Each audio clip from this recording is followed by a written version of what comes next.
আসসালামু আলাইকুম রহমতুল্লাহ। আমরা আজকে একটা বিষয় নিয়ে কথা বলতে চাচ্ছি। সে বিষয়টা হচ্ছে আসলে একজন ব্যক্তি যখন একটা জমি কিনবেন বা একটা প্রপার্টি কিনবেন আর একটা ফ্ল্যাট কিনতে যাবেন, সেক্ষেত্রে আপনি করণীয় বিষয়গুলো কি থাকবে আপনার?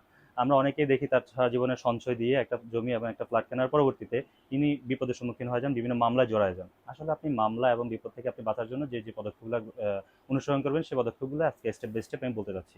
প্রথমত যে বিষয়টা আপনি দেখবেন, যার থেকে আপনি প্রপার্টিটা কিনছেন বা ফ্ল্যাটটা কিনছেন, অবশ্যই দেখবেন যে সেখানে ওই ব্যক্তির মালিকানা দখলটা ছিল কিনা। অবশ্যই সেখানে যদি তার দখলে থাকে, সেই বিষয়টা যাচাই করে নেবেন, কারণ দেওয়ানি মোকদ্দমার ক্ষেত্রে দখলের বিষয়টা খুবই ইম্পর্টেন্ট একটা বিষয়। ২ নম্বর যে বিষয়টা দেখবেন, আপনি যার থেকে জমিটা কিনছেন তার থেকে আপনি ভায়া দলিল এবং মূল মালিকানা দলিলগুলো নেবেন। এই মালিকানা এবং ভায়া দলিলগুলো নেওয়ার পরবর্তীতে আপনি চেইন অফ ওনারশিপটা দেখবেন যে ঠিক আছে কিনা। বিগত ৩০ বছরের আপনি চেইন অফ ওনারশিপটা দেখবেন যে একজন ব্যক্তি মালিক ছিলেন করিম, তার পরবর্তীতে রহিম, তার পরবর্তীতে সাব্বির, এরকম করে প্রত্যেকের মালিকানা একটা চেইন অফ ওনারশিপটা ঠিক ছিল কিনা, এই জিনিসটা অবশ্যই দেখে নেবেন। তারপরে যে বিষয়টা দেখবেন, ৩ নম্বর বিষয়টা, সেটা হচ্ছে আপনার নামজারি দলিলগুলো, নামজারি খতিয়ানগুলা, আপনার খাজনা খারিজ দেওয়া, এগুলো পরিশোধ করে দেওয়া আছে কিনা প্রপার্টির ক্ষেত্রে। আর ফ্ল্যাটের ক্ষেত্রে আপনি যে বিষয়টা দেখবেন, সেটা হচ্ছে পানির বিল, বিদ্যুৎ বিল বা মোবাইল টেলিফোন বিল, এই বিষয়গুলো পরিশোধ করে দেওয়া আছে কিনা।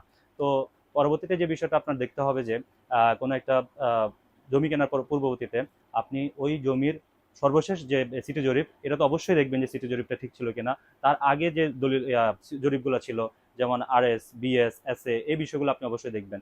সিটি সিএস খতিয়ানটা অনেক সময় অনেক পুরনো হওয়ার কারণে এটা অনেক সময় পাওয়া যায় না, তারপরেও এটা পাওয়া গেলে তো আলহামদুলিল্লাহ ভালো। তার পরবর্তীতে যে খতিয়ানগুলো আছে, এসএ খতিয়ান, আরএস খতিয়ান, বিএস খতিয়ান, সর্বশেষ ঢাকা সিটি জরিপ পর্যন্ত, এই খতিয়ানগুলো আপনি অবশ্যই মিলাই নেবেন যে ঠিক আছে কিনা। সর্বশেষ যে একটা বিষয় আপনি করতে হবে, সেটা হচ্ছে যে আপনি একটা জমি কেনার পরবর্তীতে বা ভাইনা দলিল করার পরবর্তীতে আপনি ওই জমিতে একটা সাইনবোর্ড লাগাই দিবেন। সাইনবোর্ড লাগাই দিয়ে বলবেন যে কারো যদি কোনো ধরনের ক্লেম বা ব্লেম থাকে, তাহলে আপনি আপনার ঠিকানা নাম্বার দিয়ে দিবেন যোগাযোগ করার জন্য, দিয়ে আপনার সাথে যেন যোগাযোগ করে এই জমি সম্পর্কে কারো যদি দাবি দেওয়া থাকে। আর সর্বশেষ যে বিষয়টা, সেটা হচ্ছে যে আপনি একটা জমি কেনার পূর্ববর্তীতে আপনি সাব রেজিস্ট্রি অফিসে আপনি ওই জমি সংক্রান্ত একটা তল্লাশি দিতে পারেন যে এই জমির মালিকানা সংক্রান্ত বিষয়গুলো ঠিক আছে কিনা। আপনি মালিকানা বুঝে নেওয়ার আগে এই বিষয়গুলো অবশ্যই করে নেবেন, তাহলে আপনি বিভিন্ন ধরনের যে মামলা মোকদ্দমা, বিভিন্ন ধরনের ঝামেলার মধ্যে পড়তে হয়, এই বিষয়গুলোতে আপনি বেঁচে থাকবেন। আশা করি যারা জমি কিনবেন বা ফ্ল্যাট কিনবেন, এই বিষয়গুলো আসলে যাচাই করে একটা জমি এবং একটা ফ্ল্যাট কিনতে যাবেন। তো আশা করি, ধন্যবাদ, সবাই ভালো থাকবেন। আসসালামু আলাইকুম রহমতুল্লাহ।